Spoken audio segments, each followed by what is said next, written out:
MrBallen is a storytime YouTuber who covers crime and creepy horror stories, just in case you didn't know who he was. He has multiple channels. He has his YouTube, TikTok, and a podcast, and in all of these, he covers basically the same thing. And I think that that's kind of an issue. Instead of having them complement each other, they are all in a way competing with each other. There are even times when stories have been covered multiple times on his channels. Since there are only so many that he could talk about, they are basically overlapping each other.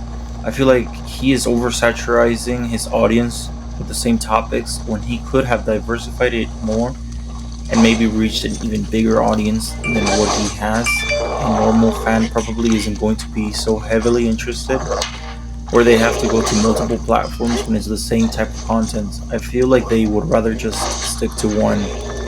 He basically made his podcast a 2.0 version of his YouTube, and he made his TikTok a 3.0 version of it as well. If people will lose interest in those topics, then it could be an overall loss on all of his channels since it's all interconnected. For his podcast, I feel like he could have made it where he further elaborates on what he talks about on his YouTube and as well shared his opinions.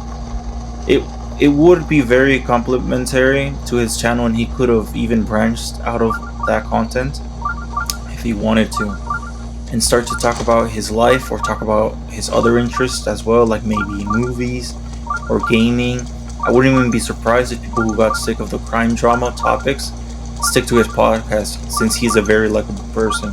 For his TikTok, maybe he could do other stuff like conspiracy theories or cryptids or something like that. A bit diversity would have been nice. But also a very big problem I think he has is that he is moving his podcast around too much. He made it on Spotify, then made a channel for it on YouTube, and now all of a sudden he's moving it and making it exclusive to Amazon Music. That'll definitely lose a lot of people if he keeps doing that. I really hope that's where he'll keep it from now on. Constantly moving it will definitely be a big issue to a lot of people, and it'll lose a lot of them. But yeah, those are my thoughts. Okay, bye.